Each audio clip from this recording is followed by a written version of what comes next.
little longer, probably. Cool. Oh, there we go. Okay, there we go. We're live. Okay, so welcome to the Bogus Hangout. Unfortunately, you're stuck with me this week, so we'll see how it goes. Let's start. Go to Simon to tell us a bit about yourself. Hi, I'm Simon Cox from Lingfield in the UK. I do technical SEO and what else? What have I been doing this week? I don't know.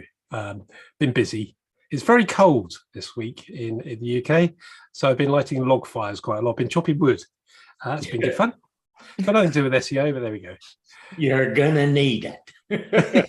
Wood is gonna be very expensive there pretty soon. I'd love to own a forest in Europe right now. You could make a fortune cutting up dead logs. Zara? Hi, I'm Zara Altair, and I'm a writer. So I write web content with a semantic orientation, and I'm also a fiction writer, and it's very cold here also, but I don't have a fireplace, so no wood chopping. My name's Terry Van Horn. I'm filling in, or Doc may come in later, but I'm kind of going to lead things a bit today. Got a few topics can talk about. I guess most of the chatter on Twitter is about GPT or chat or whatever it's called. GPT. Yeah. I'm having like a laugh. Like I've never seen such hype since maybe Submit Express or some other spammer tool that allowed you to submit to 1,000 search engines and directories. That kind of real neat tool. I think people don't even realize what it is, where the information comes from. That there was one thread where the guy talked about all this information he collected, right? It formatted, it did everything. And then when you started looking at the information, several mistakes. So, it's like anything in, garbage out. I saw something, I don't know, yesterday or the day before, I can't remember. And it was someone who said, look, it found all these keywords for me. So, yep, there was this big long list of keywords, but that was it. It was like there was no information about the keywords or anything. It was just a long list of keywords. And then because I write fiction, a couple of people have sent me messages like, hey, look at this, I told it to write a mystery scene and this sort of, and I was like, okay, so two characters meet and they do something and something happens. But what I noticed as far as fiction writing is concerned is that when you're writing a scene is like a mini story. It has a beginning, middle, and end. And it was episodic, they did this and then they did that and it was clever and it had twists in it. But when you don't have that structure within a scene, there's no tension. So there's no reason for the reader to keep reading except to go, oh, how clever. Maybe I want to read more cleverness. But it doesn't sustain for very long, Right, but most of that came from some other website. Google already knows. Yeah, I know. Where's the unique content? So so far I haven't. Those are just two examples that have floated into my space in the last few days, and so far I haven't been impressed. I mean, it knows all this stuff and it can spit stuff back out. But we've talked about other like writing AI stuff on here before, and it's the same stuff. It's the same thing. I think it's improved from the earlier version. Oh, absolutely. That's why those who don't really understand the technology and its use in SEO, and that's the thing. See, that example where he got a whole bunch of data from it had I've done projects like that where I did it by hand, right? So I can see that, right? And then just because the actual collection and putting it into a DB and all that stuff, most people, you either have to be clever enough to write a crawler that will extract it from those sites and put it into a database for you. Which, unfortunately, I didn't learn till a few years later when I was doing this project, but it could have done this work. It was getting stuff out of the census for a search engine that basically assessed neighborhoods based on, it's called Neighborhood Scout, if anyone's interested. Awesome tool. Awesome, like really good, with a professional mind behind it, Dr. Schindler, who's written books on urban development and stuff like that. So yeah, that was a neat project. I rambling again, sorry folks. How about what do you think? I was going to say the I've been playing around with GTP chat this week and last week, and unlike Zara, I was quite impressed with it. But then I was just chucking stuff in, seeing what I come up with, and I asked it to write a short story about Neil, a bloke called Neil Smith, who was a well-known SEO who was had been caught plagiarizing other people's work in the style of A Christmas Carol. And I couldn't publish it. I was going to stick it up on Mastodon and Twitter and stuff, but I thought, no, I'm going to get sued if I put this up. It was funny, and it was a good bit of funny writing, and it was quite short. But then again, I went and asked it to about me. And it got it all wrong. It reckons I'm a professional footballer and a lawyer, and it's got all that stuff because it can't yet work out what entity Simon Cox is. And there's plenty of us, including football, and what have you, and it's that stuff. What I do know is that at the moment they're not letting it actually go to the web. So there's a pool of data that it's been learning from, and that's probably a good idea because otherwise people will start to game it potentially and see if they can get it right stuff and affect it, etc. Because it's still in beta at the moment. It is a lot better. The conversational part, I think that's the difference between this chat GPT and the other systems of GPT-3 that people are using to create content. But it's really, really interesting putting stuff in and seeing what comes out and doing your own bits and pieces, knowing how wrong it gets it of you. You can then understand when you're writing serious bits of stuff for writing for content for the web, that it's not going to be right or potentially not going to be right. So you've got to bear all that in mind. And we've talked about this a lot before about the stuff. If you go in with a reasonably good content brief and see what it spins out, and then use it as the writing bit, and you edit it and do it, it's a great tool for speeding you up.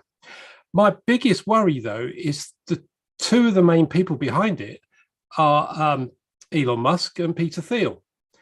So where that's going to go, what biases it's got built into or potentially built into, etc., I don't know. So I don't trust it at all. I thought it was open source. That bit is, but which one is the chat GPT is them. Elon Musk? Yeah, he's behind it. He's got his fingers in that pie. Yeah, no. Okay, so a level of distrust is needed in there for bias and stuff. So I think if you just put stuff in, put commands in like you do with images, like my backgrounds, etc., and get stuff out, it depends how you use it. This is my supervillains layer, by the way. I wanted an abandoned supervillains layer, and that's what it gave me. There's some sort of claim thing. Yeah, I don't know what that is. Simon, I'll see if that works. I think it goes back to what you were saying a few minutes ago, is that, you know, when you're writing for, you know, writing for a business, you're writing for the customer, right? You're writing for the reader, whatever it is you're writing. Yeah. And the thing that's missing in AI is that it doesn't understand or even think about who the reader is. Do you know what I'm saying? So you can give it instructions and you can say, do it this, or make it dark, or make it light, or, you know, whatever. But it's still going to be, I don't know what the word is. It's not generic, but it's kind of like generic. I would just say his example, in the style of, yeah. that they can make all kinds of styles and train it to write in that style. That's simple. That's really simple stuff. It's all about the training sets. And that's what I think people don't really get, is their training set is on the web. That's why one is always a year behind in its data. Like, I'm wondering about that. And if I was going to build a training set, I would want to use literature, published literature. And then I thought, well, hang on a second, haven't Google done that with Google Books already? Already, of course they have, yes. The book project, probably one of their first. Probably one of their first. Everybody thought it was for training CAPTCHA. They use pictures now. So what does that tell you they were really doing? Exactly. Yeah, exactly. And which is why I think, obviously, that's one of the things happened this week, the helpful content system, as it's now called, not update. That rolling out, I think they're ahead of the curve on this, and I think they can bring out something, and they need to be ahead of the curve and bring something out quick to ensure that people don't just jump on this GPT-3 bandwagon to produce lots of content, because they're going to have to beef up all their equipment, hardware, etc., to analyze all this new content that's suddenly being cut and pasted as content on the web. And there we have the problem, is that there is going to be a hell of a lot of it. So here's what, over the years, have some talents that I can gather information by just saying, you know, go get it for me, boys. And it's the same way. So now anybody, you don't have to be able to be a programmer and write a crawler to go and get you the information. You tell it, and it's going to do the same thing. And better still, right? I could give it a list of documents and say, yeah, summarize these each document separately, pointing out their point of view, differing ideas, that kind of a command, and get the really good start to an article. Beyond that, it's probably not a good idea. In the style of James Joyce. In the style of James Joyce. That's wonderful. So idea generation, that's good, you know. Yeah. Can't argue with idea generation. It's yes, because it's going to help you think of things. It does help you. It does help you think of things. Yes. For SEO at the moment, a very simple level, we're using things like people also ask, and you're saying, right, what do I need this topic? What have I missed? This is going to really help with that. Other parts of topics that I'm missing, and we've got all sorts of tools where we can, Google Search Console is brilliant because we can see what queries are being search for why our website's being found for those. What we're not seeing is the queries that people are searching for that the site is not being found for. It's like that old illustration, the Second World War illustration of the aircraft coming back with bullet holes all over them. It's like, where do they put the armor? Not where the bullet holes are, but where the bullet holes aren't, because those planes that got shot there didn't come back. So they didn't get to see the data on it. That's a famous old case. And that's the point. There's a big black hole of content that you need on your site, topic you've missed somehow, which is why gap analysis is always good. Look at the competition, see what they're writing about, and see what you've missed. But they may miss stuff as well. And so there's opportunities there. It's going to spark ideas, etc., of what stuff you can write about. So it would be good for like figuring out calls to action on a website and stuff like that as well, because they have actually trained it to use known triggers in advertising. That was one of the things that interested me. Like, I haven't really used these tools much. I went to the websites, read what they did, so I more understand the technology, because I didn't see it as, like, I'm semi-retired too, so I don't worry about scale much these days, if you know what I mean. You got plenty of time. You should be wasting it on this. That's right. This and on Twitter all day. I wonder if you can do things like ask it who's going to win the next whatever championship and see what it comes back with and see how accurate it's going to be based upon its training thing. Or where's their judge going to sign? Yeah. See, now that brings up another question, suggestion I had for discussion is, now I'm seeing SEO saying that Google is going to be replaced by chat. Yeah. Like, really? Do you really understand how people use a search engine? Really, do you? Have you considered it? Sorry, it's an interesting thought, and I immediately, my thought was, of course it's not. We're going to use it for doing other things. Then I thought, well, hang on a second. What if people do start using it? I mean, I'm especially looking at millennials and the younger ones, the TikTokers. Are they going to start using that sort of AI to ask questions rather than going on to Google? Everybody's been saying for years that voice search is going to be big. It hasn't been yet, but now it might be. So if you ask GPT chat a question and it gives you an answer, right? Does it tell you where it got the answer? Is there a source? No. It's going to spit out some nonsense. Okay, just checking. Okay. Right, like that's what I mean. It's just going to spit out nonsense. Oh, geez. Believable nonsense. That's the problem. It is believable.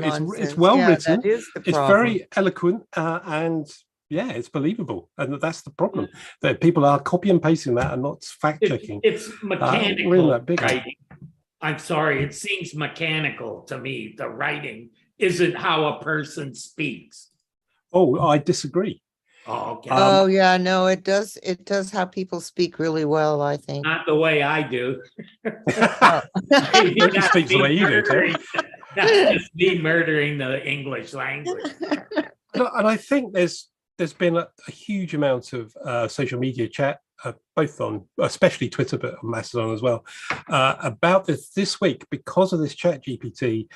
It is different. It's taken up to the next level. And what we were seeing before from AI-driven content wasn't that great. It was good, but you had to do a lot of work on it, etc. But this level that's popped out now, has got to a level where you can, if you put the right words in, ask it the right questions in the right way, etc., it comes back with some very good stuff. Right. And that is why I don't think it will ever replace a search engine. Oh, I agree. It's all about how you ask the questions. And most people can't get beyond, 3 or 4 words in a query. So ask yourself this then. So with things like Alexa and Google, whatever it is, when you talk to them and ask them questions and stuff, where do they get their content from for that? And we know if it's the Google one, it gets it obviously from what it's picking up in Google, etc. But if you start building a system using something like GPT-3 chat, there you go. You can chuck out a device, stick it in people's homes, and not really use hardware, not really worry about the answers it's giving at all. And people are suddenly walking around. Right, but isn't Google, Elvis Presley's still alive? but isn't Google kind of doing some of that with featured snippets and things like that? It is, but Right. but it's got its own way of doing those bits. It's not working well, it's obviously what we're seeing it with Chat GPT is that it's wrong quite often on a lot of things. And that's the problem. If people using it don't realize that or don't care about it and just banging stuff up onto web pages, the question is then two things. One, people will believe it. If they read it on a web page, they'll believe it and go and do whatever, stick their head in the stove or whatever, because it's a clever idea, because it's on the web. But also, how is Google going to look at that stuff if it is actually well written? And that's where we come back to EAT, as ever. It's authority to say something, and what pressures are authoritative places going to be to turn out content. If they go and farm their content out and somebody says, correct, we'll just use some AI to generate the stuff, and the people running that brand, etc., just chuck the stuff in, is Google going to pick that up? Because they think that's an authoritative error already. Will Google go, this looks a bit AI generated, we'll flag it. But in that meantime, there are people, it's a medical site, for example, people in the meantime are sticking their heads in ovens or whatever. That's a good point. For me, eat, not that big a deal, because as far as I'm concerned, as long as Google's been around, the A and the T part have always been important for us. Always. Yeah, and they're based on what you're saying. And who links to you. At first, it was mainly about links to you and who it's from. Like these guys who say, oh, look at all the links they have. I, on SEO Pros, when I first opened it, had a PR7 and it had about 10 links to it. Okay, so it has nothing to do with numbers. Another myth that SEOs just don't get. It's better to have one good one with a PR7 than hundreds of PR1s. Absolutely. Yeah, because then you're a one. Well, you're also on a top. You've been linked to from another authority site, and also I did well because I linked out to other authority sites and no bullshit. Like, yeah, no one really picked that up either. That it, especially those who said, "Oh, don't link to anyone, and if you do it in a frame." Yeah, okay. There's a word I use for those guys that I can't say in front of them. Sorry. Well, idiot would do, wouldn't it? It was an idiot, I'll tell you that much. But it was part of it. No.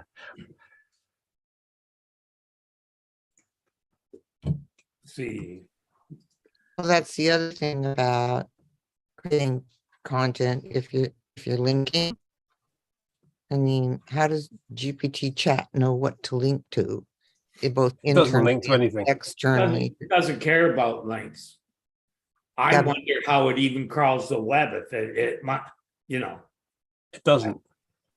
Oh, so how do They've got So from it's what I just understand is they've eloquent. got a at the moment it's still in beta, and they've got a data set which is basically walled off, and they're training it on bits and pieces. And this is what this GPT chat's about. more training as people ask it questions, stuff that comes out, and then you can give it a thumbs up, thumbs down, whether it's any good or not. I haven't So given it's any not thumbs up or really thumbs a- down because bits are good and bits aren't. No, So- that's the point. I don't think at the moment it's anywhere near ready enough to start pulling in fresh content from the web, because then that'll spoil its training sets. Mhm. But I'm pretty sure I read somewhere where there's one that's not gonna lag, probably after you start paying for it. Oh So- yeah, there'll be a payment factor, absolutely. Yeah, So the Mid-Journey one I do this with, I pay for that for a few months just to really crash it out. I've stopped paying for it now because times are me tight. too. But there's a free layer, so you get 15 goes a month or something, and people use that. And yes, there will be a pay layer because for this sort of stuff, because the AI use a lot of computer power. That computer power is now available because everybody stopped crypto mining because that's gone down the pan, and they'll just switch all that computer power over into doing AI stuff. Probably, I don't know, but there is a cost associated with that, and a cost to the planet as well, as we slowly heat it up. Bitcoin mining and AI generating huge amounts of content, which then Google has to go and look at and Yeah. see if it wants to index it or not. And then, if you're wondering why the polar caps are melting, it's because of AI. The robots will get us in the end. Although I did read a very interesting article today that suggested that humans are purely experiments by viruses, and in fact, it's viruses that own the planet. Oh, actually, that might be right. Okay. It sounds wacky, but when you read it, it's actually it's a point there. Sorry, I probably couldn't get by that title of it. But if that one's true, then we're all doomed. We are an experiment. Yeah. So another thing that come out this week is that I don't know if it was early or what, but I just read about it this week, is that the helpful content update isn't actually an update. It's a site classifier. Yeah. Which would be why nobody moves up and down much when it runs. It's 2 weeks later when they run the spam and reviews update that it takes the metrics it got in the helpful content. So you can bet that's not going to be an update we'll get told about unless it's really going to hit a target hard. But it'll be ongoing very soon. Well, what I read today was that they're not calling it the helpful update. Sorry, the helpful update anymore. They're calling it the helpful system. And that suggests a lot. That means suggests maybe a brand new system sitting there as part of the whole chain of bits and pieces. So yeah, if they're classifying stuff, it'd be lovely to know what the classifications are, but we can probably have a good guess. But what difference will that make to us? I don't know. It'll be verticals, I suspect. No, but it's always nice to try and understand what they're doing, even The if only way it's you can really way over my head. the only way you can really test that is have a website, get it ranking really, really well, and then completely change all the content to some other vertical and see what happens. Well, first of all, it'll nosedive because the content's gone, and will it come up again? I don't know. It's I can't see how you would even start. Well, I to wonder how you would do remember, that. do you remember stars.com? No. It was originally a HTML help site. That's where I Okay. first came across it. And then they sold it and it became about Okay. Right. stars. Oh, They about. didn't really benefit from the links that were to that site. And that was like, we're talking probably that would be a couple of decades ago, probably. Yeah. Mhm. That's one of the benefits when you've been around a long time and seen it all. Exactly. I mean, there's nothing new really. No, It's just not really. the nuances, the details of stuff. Yeah, business is target. probably the same. Yeah, everybody changes brands. And they all do exactly the same thing. Oh, we want a new domain. They go out and buy a new one. They just switch everything over that and forget to redirect everything and wonder why they plummeted out the sky. And that still happens. About had contributors. Pardon So me? it's more of a directory, wasn't it? It There's was a some elements of directory, but it directories. also had What, didn't contributors, have- so you could have write a directory element? about certain topics, you know.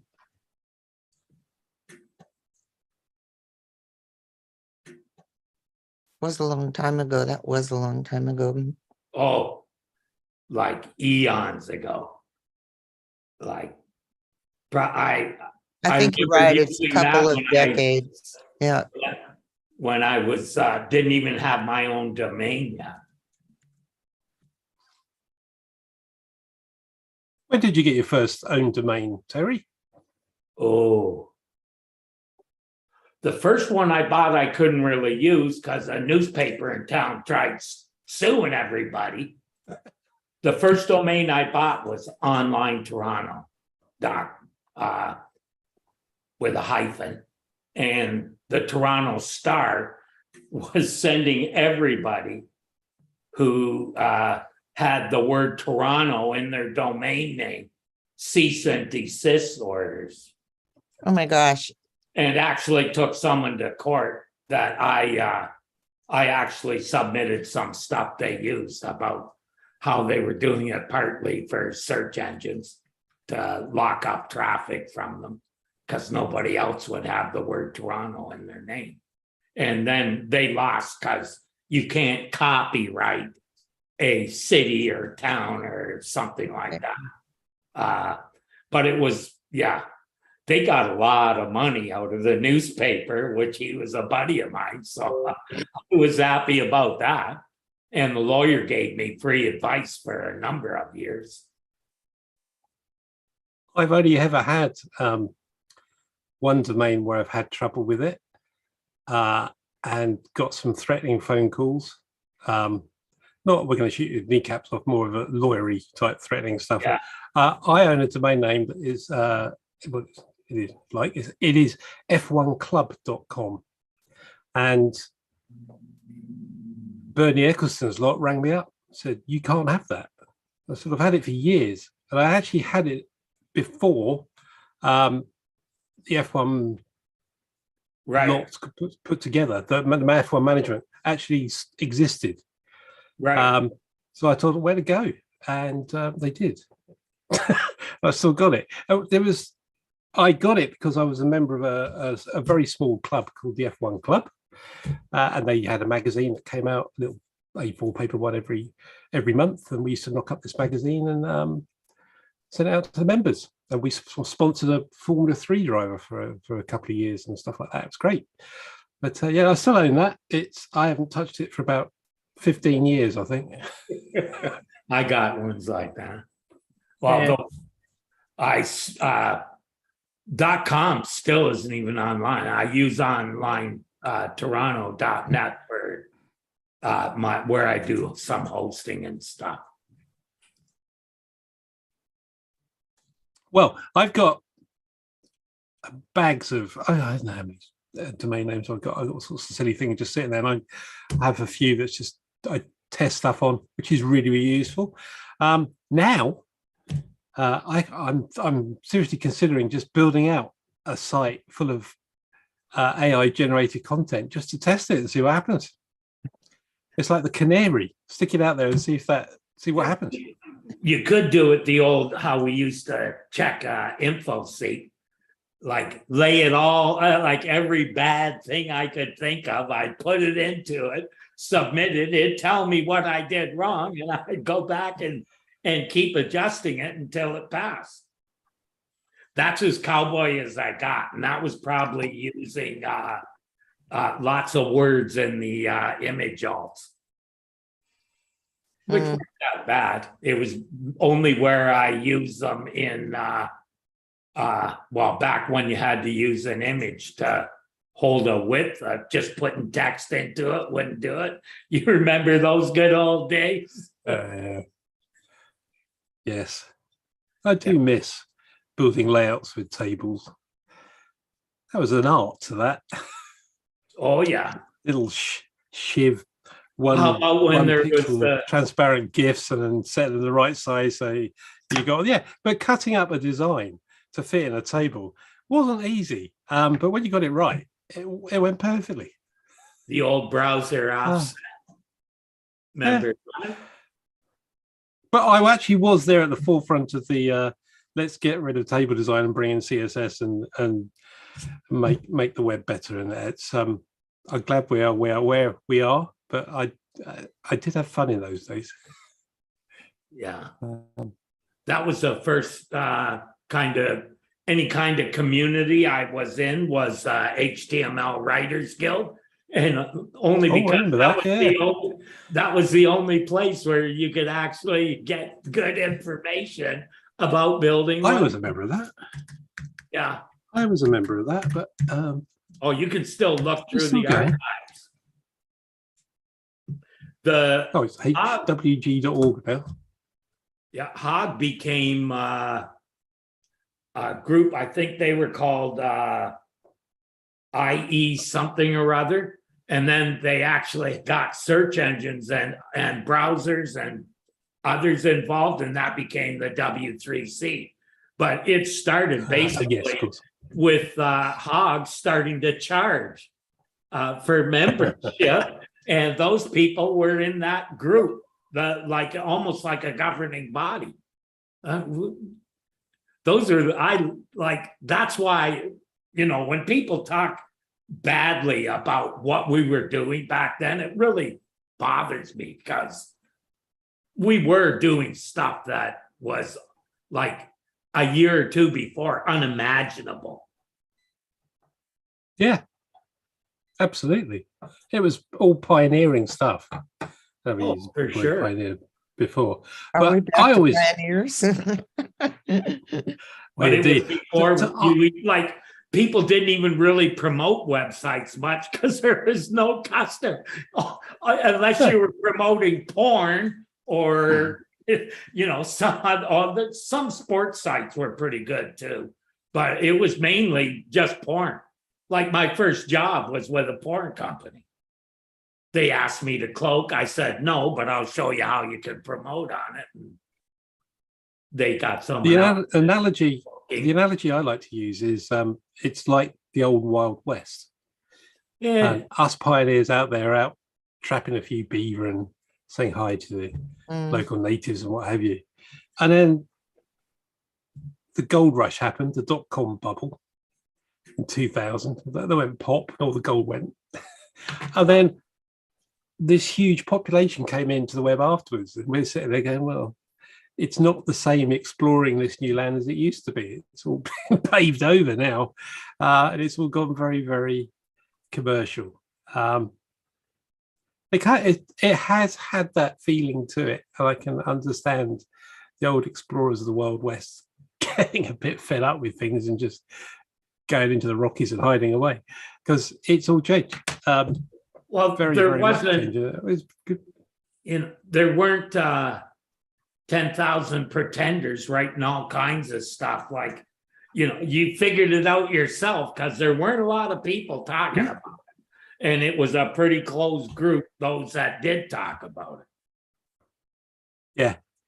Most stuff I got was people writing their own blogs and people putting new posts up, and everybody go, oh, you can try that. And everybody would. You go out and try it and try and build it into your own sites and whatever you. And it was great. It was really exploratory. We're trying all sorts of different things, and don't even do that these days. People tend to just say, right, I've got X amount of hours to build a website.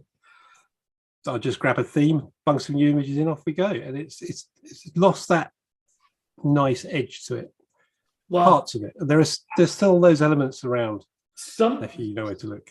Someone was posting about that, and I kind of something similar. And I basically said, look, in my opinion, anybody who's really interested in starting a business and can use Office proficiently can build and promote their own website within 2 months.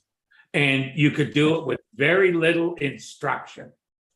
I know that because I learned to do WordPress in 2 weeks by just following a course day by day with an explanation of what I was doing, that I could do more reading on it. So, I believe if you had a WordPress theme that was well thought out, had a plugin that had all the info for each step in it, and all the person had to do to start is fill in the blanks in, some variables, and they'd have their schema and all that stuff. They could learn and be doing really well pretty quickly. Yeah. And I think if you're coming from a commercial point of view, especially if you're running a small business by yourself, you don't want to have to learn how to build a complete digital environment for your business. It's different if you're in a medium to big business where you have specialists to do that, or your business is all digital. But if you're a business where it's a part of it, and it's like you're a shoe repairer, a cobbler. You don't really want to spend your working hours doing that. Yeah, you want something you can press a few buttons, just stick a few pictures, and say, right, here's there I go. Okay, where I'm coming from is, say I am working for a cobbler and I want to open my own place, right? I start saving my money to open a new place. I build a website, which so when I'm ready to open, I can promote that website, and that cobbler probably isn't doing, website because he doesn't think he needs it. Oh, yeah. Okay. That's what I'm talking about. Not a big commercial thing, but hey, Christ, that's how I started in this business. Was I started out building a site. Why? Because I wanted to promote websites. But first, someone had to build the frickin' things, and I couldn't afford or didn't know anybody who did it, who would partner with me. So I learned how to do it myself. It didn't take me very long, especially once I learned that there were editors that, would write the code for you. I learned from the editors how to write code by hand by using the examples from it. Because once I joined Hog, and this is what I'm saying, point people at the right resources. Once I learned about Hog and started going there, I learned how to write it correctly without using the editor. But it gave me a starting point. That's what I'm talking about. Now those people like someone now has that already for them with WordPress. And, the right plugins, and you're good to go. So actually, you've hit on a wheeling back through the things, but you've hit on something I read today as well. People using Chat GPT to create code. So they've been asking it to write Python code to do certain bits and pieces, logical stuff, with square roots or something, etc. And with stuff like that, you can test it. It either works or it doesn't. Yeah. Because it's logical. And it were getting it right. And it's very interesting it can do that. I saw one for JSON. So if you told it use schema as the training set, which they probably have already done, it would, write out your schema for you like that. Well, I would think when they eventually let it look at the web, like certainly the writing tools already do that, it would be great if you can just point a URL, stick a URL in it and say, write me the schema for this page. Thank you, cut, paste. And there's stuff like that. We shouldn't be sitting there coding out the schema, wondering if the comma should go there or there, and if it should be indented, etc. Yeah, but let the computer do it. Right. I did a plugin that I put in my theme that does schema. And it's done to the spec of Google, which Okay, course. that GPT spec wouldn't be because it probably doesn't know Google's requirements. For instance, on a service, Google doesn't support service schema, but for every SEO, service is probably the proper schema because that's what we are, service, not products. But we, morph it so you can do products. Indeed. I actually, when I'm writing code as well, I use, in my code editor, Visual Studio, I actually, at the moment, are paying for a plugin from GitHub where it will suggest code to me as I'm writing it. And that's fascinating because it quite often suggests, if I'm repeating a bit of code I've used somewhere else in a site, it'll pop it up and I can just hit the tab button, saves me typing loads of stuff. And it is AI Git doing that. It is fascinating, especially you can't keep all the HTML codes and the ways of doing things in your head. It's just great to be able to go, I want that, whatever it is. I'll bother to look it up, give it to me. Brilliant. See, but the difference is, right, in for publisher, you can use about mentions, which they probably aren't going to understand GPT unless it knows to use the Wikipedia as a source for that entity.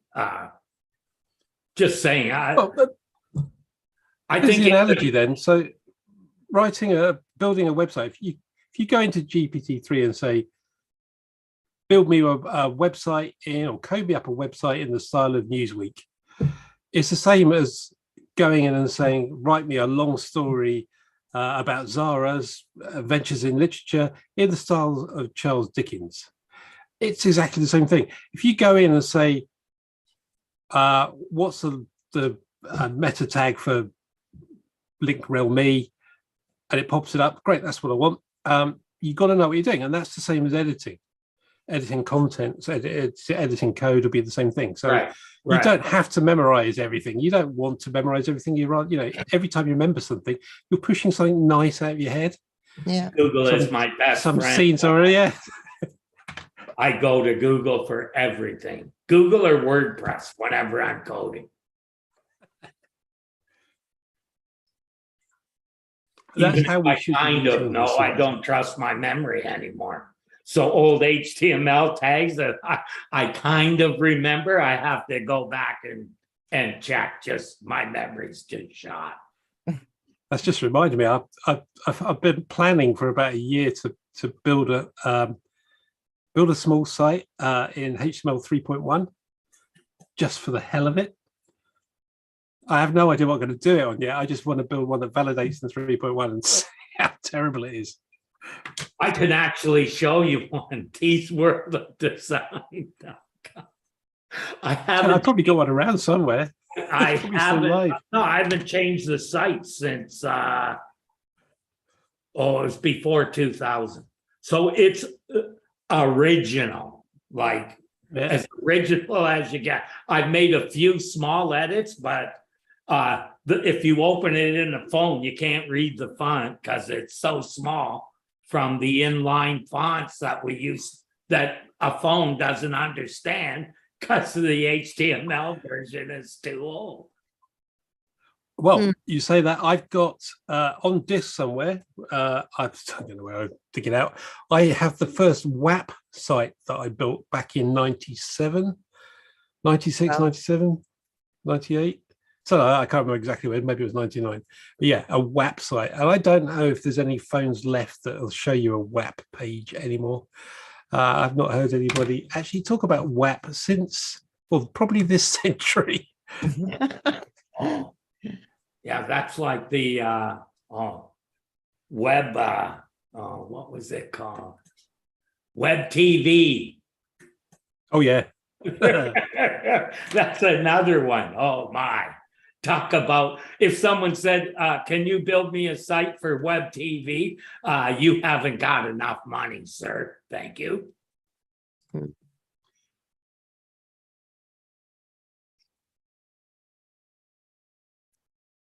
WAP's still a standard. So Simon, if you did that, built that website, what would it be about? I mean, how would you focus I have it? no idea. I will be asking GPT chat later on what I I should build a see. website about. You know what they're gonna do? They're gonna put that on a phone so people can just use it like, like everywhere. It'll be the new assistant. Well, it's coming up to Christmas and there will be people on their own who are lonely. I think there's a market there for GPT-3 chat. Lonely people. I'd have to be pretty lonely to fucking talk to them. No kidding. But there are people who get really lonely. There are. Yeah. But the thing is, they have somebody to talk to. They might not know they're talking to an AI. Oh my gosh. Sorry. Couldn't do it. But would you know you're doing it? What's that? Would you know you're doing it though? If it was like an Alexa type thing sitting on your sideboard and you're talking away to it, having a chat. That's kind of the same. All those assistants are basically the same thing. Again, that's where it's really useful, right? They've basically done something like that to be able, for it to basically read you a nice answer, probably in any style you want too. Mhm. Exactly. But what we're seeing here is the ability to have a long conversation, not just answer questions. Oh. Where you could kind of give it topics and it would like talk back to you and yeah. I would think so. I think we're not far off that. From what I asked GPT chat to say, write me a long form piece of content, and it was pretty good. And if you can do that, then you could potentially have an ongoing conversation with somebody. Because the idea of GPT-3 chat is to have conversations with it. It's a conversational piece. What we as SEOs are chucking into it has got nothing to do with chat. We're just trying to squeeze the lemon and get as much out of it as we potentially can. And there's been some very interesting things that people are inputting in to see what they can get out. And it's all based around, what can I use this for? As every SEO goes, like, this can help me do something. It's another tool. Brilliant. Off we go. I looked at the original stuff, but I'm so turned off, I don't even want to look at the thing. So I think the difference between doing something that could have an artificial conversation with someone for lonely people, right? As an example, and somebody who knows how to frame direct questions. Do you see what I'm saying? So yeah, write me an article about woodworking in the style of James Joyce. That is not a conversation starter. Do you see what I'm saying?